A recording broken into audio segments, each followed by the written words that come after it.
के माँ-बाप के गुज़र जाने के बाद उसने ही अपनी बहन अंजलि को पाल-पोस कर बड़ा किया था और उसे बहुत प्यार के साथ रखा था। सुमित की शादी जब नैना के साथ हुई, तो कुछ ही टाइम में वो भी समझ गई कि सुमित इस दुनिया में अगर सबसे ज़्यादा किसी से प्यार करता था, तो वो सिर्फ अंजलि है। उसे दोनों भाई-बहन के प्यार से किसी तरह की कोई शिकायत नहीं थी। वो सुमित और अंजलि का प्यार देखकर हमेशा खुश हुआ करती थी। एक दिन जब अंजलि अपने कॉलेज से लौट कर आई तो सीधा सुमित के कमरे में पहुंची। भैया, मेरा फाइनल ईयर चल रहा है ना, मुझे लैपटॉप की बहुत ज़रूरत है। आप प्लीज़ मुझे एक लैपटॉप दिलवा दो। ठीक है अंजलि, मैं संडे को जाकर तुम्हारे लिए लैपटॉप खरीद कर लाता हूँ। देखो बहन, तुम्हें किसी भी चीज़ की ज़रूरत हो तो मुझे बता दिया करो। मैं चाहता हूँ कि तुम अच्छी जॉब करो, अपनी लाइफ में आगे बढ़ो। थैंक यू भैया, आप मुझसे कितना प्यार करते हैं ना। आपके जैसा भाई पाकर तो मेरी लाइफ वैसे ही बहुत अच्छी है। कुछ देर के बाद नैना बाजार से लौट कर आती है। अरे सुमित, मुझे ना आपको एक खुशखबरी सुनानी थी। क्या बात है नैना, तुम्हारा चेहरा देखकर तो लग रहा है कि वाकई में कोई बहुत अच्छी न्यूज़ सुनाने वाली हो। सुमित, मेरी चाचा जी का बेटा है ना, उसके बेटे की पहली बर्थडे है। बहुत बड़ी पार्टी रखी है उन लोगों ने। अरे वाह यार, ये तो बहुत अच्छी बात है। वैसे भी कितने दिनों से किसी पार्टी में गया नहीं, बोर हो रहे थे। चलो अच्छा है, इसी बहाने आउटिंग हो जाएगी। सुमित, तुम तो जानती हो ना, मेरे चाचा जी बहुत पैसे वाले हैं। उनके यहाँ पर पार्टी में बहुत बड़े बड़े लोग आने वाले हैं। हाँ नैना, जानता हूँ, लेकिन इसमें परेशान होने वाली क्या बात है। अच्छा है ना, पैसे वाले लोग हैं, पार्टी भी अच्छी होगी। सुमित, मैं ये कह रही थी कि मुझे एक छोटा सा नेकलेस दिलवा दो ना। देखो, मेरे पास ना डायमंड की कोई ज्वेलरी नहीं है, और जो साड़ी मैं पहनने का प्लान बना रही हूँ उस पर तो सिर्फ डायमंड की ज्वेलरी ही अच्छी लगेगी। नैना, बात तुम्हारी सही है, लेकिन वो क्या है ना यार, इस महीने का थोड़ा बजट का प्रॉब्लम है। अच्छा जी, क्या प्रॉब्लम है?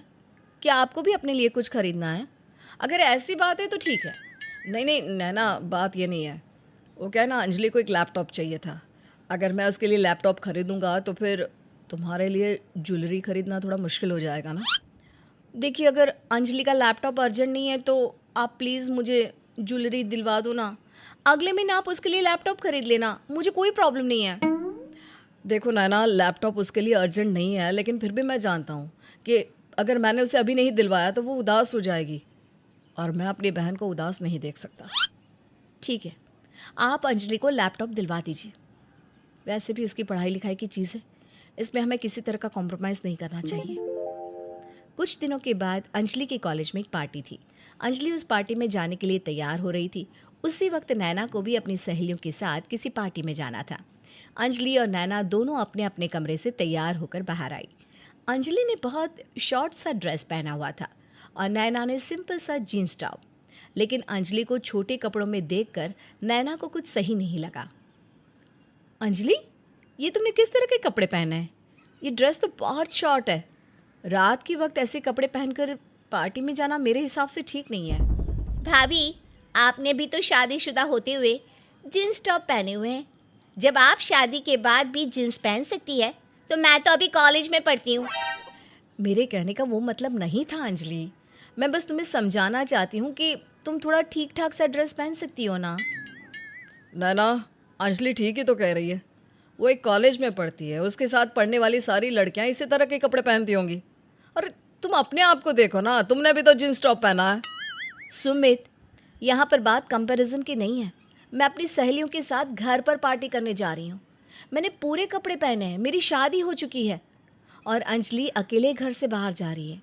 मुझे ठीक नहीं लगा, इसलिए मैंने बस टोक दिया।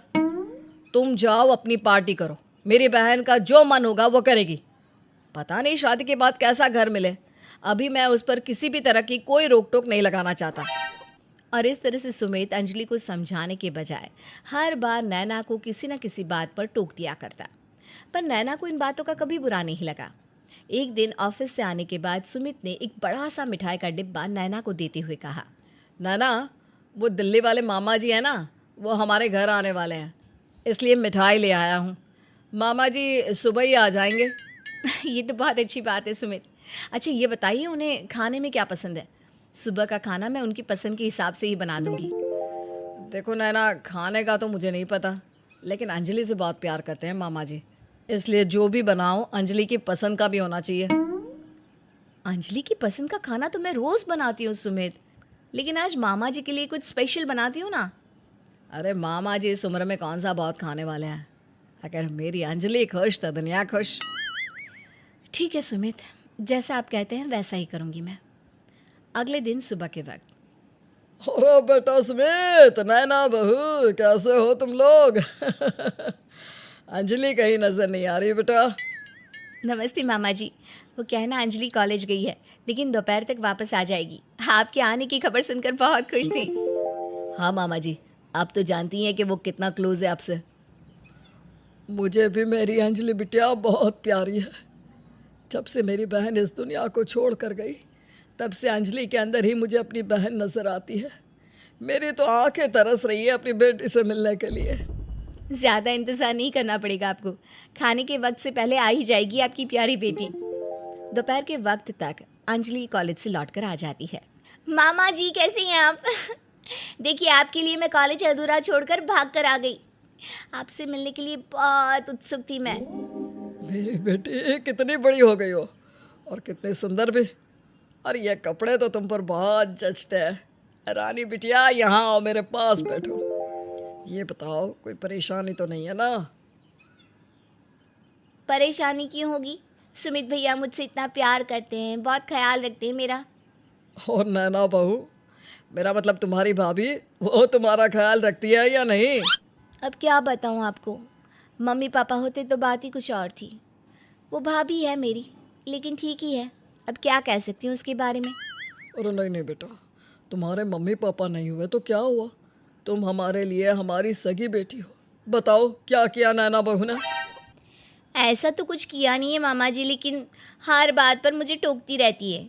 मेरे कपड़ों पर, खाने पीने की चीज़ों पर, यहाँ तक कि भैया अगर मेरे लिए कुछ खरीद कर लाना चाहते हैं तो उस पर भी प्रॉब्लम क्रिएट कर देती है। नैना को देखकर ऐसा लगता तो नहीं है, लेकिन अगर ऐसी बात है तो मैं उसे समझाऊंगा। नैना उस वक्त वहाँ पर नहीं थी। कुछ देर के बाद जब वो मामा जी सुमित और अंजलि के लिए खाना लगा देती है और सब लोग खाना खाने लगते हैं। अरे क्या बात है बहू, तुमने तो पालक पनीर भी बनाया है। हमारी पसंद का बहुत ख्याल रखा है। घर के बाकी लोगों का भी ख्याल रखा करो बेटा। जी बिल्कुल मामा जी। पर मैं आपकी बात समझी नहीं। घर में तो सिर्फ सुमित और अंजलि है और मैं उन दोनों का अच्छे से ख्याल रखती हूँ। अब बहू कहने से क्या होता है, हम अच्छी तरह से देख सकते हैं ना। क्या भाभी, आपने मेरी चॉइस की कोई चीज़ नहीं बनाई। सुबह भैया ने आपसे क्या कहा था? अंजलि तुम्हें पालक पनीर बहुत पसंद है और ये सेवइयाँ वाली खीर, ये दोनों ही स्पेशल तुम्हारे लिए ही तो बनाई है मैंने। लेकिन भाभी आप जानती हैं ना, आजकल मैं मीठा अवॉइड करती हूँ और पालक पनीर तो मैंने कब से खाना छोड़ दिया है। मुझे माफ़ कर दो अंजलि, मुझे लगा ये सब तुम्हें पसंद है इसलिए। देखो बहू, तुम्हारे सास ससुर नहीं है और अंजलि तुम्हारी ननद है। तुम्हें उसका अच्छे से ख्याल रखना चाहिए। तुम्हारे और सुमित के अलावा उसका इस दुनिया में है ही कौन? मामा जी ऐसी बात नहीं है, नैना बहुत अच्छे से सबका ख्याल रखती है। अभी आप खाना खाइए, हम इस बारे में बाद में बात करते हैं। मामा जी के जाने के बाद सुमित ने अंजलि को अकेले में बुलाकर उससे पूछा, क्या बात है अंजलि, तुमने मामा जी से ऐसा क्यों कहा कि नैना तुम्हारा ख्याल नहीं रखती? भैया आप तो हमेशा भाभी का साथ देते हैं। अब देखिए ना, मुझे लैपटॉप चाहिए था तो भाभी ने अपनी ज्वेलरी वाली फरमाइश आपके सामने रख दी। मैं कोई भी कपड़े पहनकर घर से बाहर जाती हूँ तो उसमें भी उनको प्रॉब्लम होती है। ऐसी बात नहीं है अंजलि, तुम गलत समझ रही हो। नैना तुमसे बहुत प्यार करती है। अगर मैं तुम्हारा भाई हूँ तो वो तुम्हारी भाभी। तुम्हें इस तरह किसी के सामने उसकी शिकायत नहीं करनी चाहिए थी। अरे मामा जी हमारे घर के हैं, मैंने कौन से पड़ोसियों से जाकर भाभी की शिकायत कर दी। भैया आप तो कम से कम मुझसे इस तरह से बात मत कीजिए। अच्छा ठीक है अंजलि, देखो तुम मेरी छोटी बहन हो और मैं तुमसे बहुत प्यार करता हूँ। मैं बस ये चाहता हूँ कि तुम आगे से कभी ऐसी कोई गलती ना करो। ठीक है भैया, ध्यान रखूंगी। कुछ दिनों के बाद अंजलि सुमित और नैना के कमरे में आती है। वो उनसे कोई बात करना चाहती थी, लेकिन उसके चेहरे से लग रहा था जिससे शायद वो बात कह नहीं पा रही थी। क्या बात है अंजलि, इतनी परेशान क्यों लग रही हो? आपने भैया भाभी को नहीं बताओगी क्या? वो बात नहीं है भाभी, बात ही कुछ ऐसी है कि समझ में नहीं आ रहा आपसे कैसे कहूँ। क्या हुआ अंजलि? क्या बात है? कोई परेशानी है क्या? नहीं भैया, वो बात यह है भैया कि मेरी कॉलेज में एक राहुल नाम का लड़का पढ़ता है। वो मुझे बहुत पसंद है और मैं उससे शादी करना चाहती हूँ। अरे तो इसमें परेशान होने वाली क्या बात है। लेकिन बस इतना ज़रूर कहूँगी कि एक बार पहले हम राहुल से मिलना चाहते हैं। तुम्हारी भाभी ठीक कह रही है अंजलि, उस लड़के से एक बार तुम हमें मिलवाओ। अगर लगेगा कि वो तुम्हारे लायक है तो हम ज़रूर तुम्हारी शादी उससे करवा देंगे। अरे भैया, लायक की तो बात ही मत करिए। बहुत पैसे वाले घर का लड़का है और देखने में भी बहुत स्मार्ट है। आपको एक ही बार में पसंद आ जाएगा। देखो अंजलि, ऐसा ज़रूरी नहीं कि जो लड़का बहुत पैसे वाले घर से हो वो खुद भी बहुत अच्छा हो। इसलिए मैं बस इतना ही कहूँगी कि एक बार तुम हम लोगों को उससे मिलवा दो। ओहो भाभी, आपको ना हर बात में नखरे दिखाने की आदत है। आपको कोई चीज़ ऐसे ही पसंद आती कहाँ है? ऐसी बात नहीं है अंजलि, मैंने तुम्हें पहले भी समझाने की कोशिश की थी कि नैना तुम्हारे अच्छे के लिए कह रही है। ठीक है, अगर ऐसी बात है तो मैं कल ही राहुल को लेकर घर आती हूँ। अगले दिन शाम के वक्त, भैया ये राहुल है, हम दोनों एक दूसरे को बहुत पसंद करते हैं। बताओ राहुल, तुम्हारी आने वाली ज़िंदगी को लेकर तुम्हारे क्या प्लान हैं? तुम कहीं जॉब करते हो या फिर अपने पापा का बिजनेस संभालने वाले हो? अभी इस बारे में मैंने कुछ सोचा नहीं है। जो होगा देखा जाएगा। लेकिन इस तरह से ज़िंदगी नहीं चलती। शादी के लिए तुम्हारा सेटल होना बहुत ज़रूरी है। ओहो भाभी, आप भी ना हर चीज़ में नखरे लगाती हो। राहुल कह रहा है ना वो कुछ ना कुछ कर लेगा, और वैसे भी उसे पैसों की कोई कमी तो है नहीं। देखो अंजलि, बात को समझने की कोशिश करो। इससे पहले कि हम तुम्हारी शादी की बात राहुल के साथ फाइनल करें, उसका खुद का कोई काम शुरू करना बहुत ज़रूरी है। अंजलि, तुमने मेरी इंसल्ट करने के लिए यहाँ बुलाया था क्या? अगर तुम्हें पता था कि तुम्हारी भाभी मुझे पसंद नहीं करने वाली है तो मुझे बुलाने की क्या ज़रूरत थी? ऐसी कोई बात नहीं है राहुल, मेरी बात समझने की कोशिश करो। तुम खुद ही देख लो अंजलि, ये किस तरह से बात कर रहा है। हमने इसकी कोई इंसल्ट नहीं की है। अगर हम इसे सही बात समझाने की कोशिश कर रहे हैं तो इसे सुननी चाहिए। अगर इसका बिहेवियर अभी ऐसा है तो सोचो शादी के बाद कैसा होगा। नैना ठीक कह रही है अंजलि, तुम बात समझने की कोशिश करो। जानते हो राहुल, भाभी को ना मुझसे बहुत प्रॉब्लम है। वो तो बस चाहती हैं कि किसी गरीब घर में मेरी शादी हो जाए ताकि उनको ज़्यादा पैसे खर्च ना करने पड़े, और भैया का सारा पैसा सिर्फ उनको मज़े उड़ाने के लिए मिल जाए। ये तुम किस तरह से बात कर रही हो अंजलि? नैना तुम्हारी भाभी है और किसी बाहर वाले के सामने इस तरह से बात करना अच्छी बात नहीं है। वो बाहर वाला नहीं है भैया, मैं उससे शादी करने वाली हूँ। तुम्हारी फैमिली में इतनी सारी प्रॉब्लम्स है, अगर मुझे पता होता तो मैं यहाँ कभी नहीं आता। फैमिली में कोई प्रॉब्लम नहीं है, प्रॉब्लम बस भाभी के साथ है। वो तो मुझे इस घर से निकलवाना चाहती है। इतना अच्छा लड़का मुझे कैसे मिल गया, इस बात से उन्हें बहुत प्रॉब्लम हो रही होगी। कुछ देर के बाद राहुल वहाँ से चला जाता है, लेकिन अंजलि का बिहेवियर सुमित को बिल्कुल भी अच्छा नहीं लगता। उसे इस बात से बहुत तकलीफ होती है कि उसकी छोटी बहन नैना उसके बारे में ऐसा ख्याल अपने दिमाग में रखती है। सुमित अंजलि को समझाने की बहुत कोशिश करता है, लेकिन उस दिन के बाद अंजलि नैना से बात तक करना बंद कर देती है और उसे हर बात में परेशान करना शुरू कर देती है।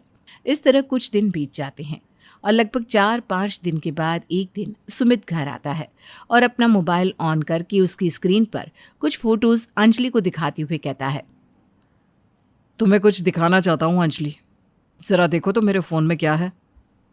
मेरा कुछ भी देखने का मूड नहीं है भैया। पहले ही आपकी बीवी की वजह से मेरी पूरी लाइफ खराब हो गई। आपके फ़ोन में मुझे कुछ भी देखने में कोई इंटरेस्ट नहीं है। नैना की वजह से तुम्हारी ज़िंदगी बर्बाद नहीं हुई, लेकिन बर्बाद होने से बच गई है। एक बार देखो तो सही।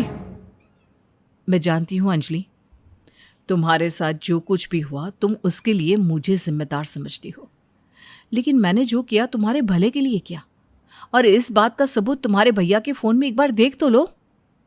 अच्छा, दिखाइए, आखिर ऐसा क्या है इस मोबाइल फ़ोन में? राहुल की करतूत का वीडियो है। ज़रा देखो अंजलि, कितनी लड़कियों के साथ घूमता फिरता है तुम्हारा पैसे वाला राहुल, और ये बात मैं पहले से जानती थी। उस दिन मैंने इस लड़के से ज़्यादा अच्छे से बात नहीं की, लेकिन ये बात मैं तुम्हें सीधे सीधे कह देती तो तुम मेरी बात कभी नहीं मानती। अंजलि ने जैसे ही उस वीडियो को देखा, राहुल की सारी हरकतें उसकी आंखों के सामने आ गई और ये देखकर वो हैरान रह गई कि वो जिसे इतना अच्छा लड़का मानती थी वो वाकई में एक बिगड़ा हुआ आवारा लड़का था। देखो अंजलि, तुम्हें लगता था कि नैना तुम्हारी शादी किसी गरीब और बेकार लड़के से करवाना चाहती है, लेकिन अगर तुम्हारी शादी इस अमीर लड़के से हो जाती ना तो तुम्हारी पूरी जिंदगी बुरी तरह से खराब हो जाती। आप सही कह रहे हो भैया, मैंने अनजाने में सबके सामने भाभी की कितनी बार बेइज्जती कर दी। मैंने उनके साथ बहुत गलत किया। भाभी मुझे प्लीज़ माफ़ कर दीजिए।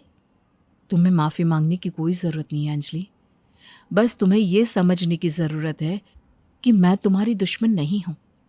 हाँ, मैं कभी कभी तुम्हारे भैया से अपने लिए कुछ चीज़ों की फरमाइश कर देती हूँ, लेकिन तुम्हारे लिए कभी कोई चीज़ ना आए ऐसा मेरा कोई इरादा नहीं होता। मैं समझ गई हूँ और आगे से मैं कभी ऐसा कोई काम नहीं करूँगी जिसकी वजह से आपका या भैया का दिल दुखे।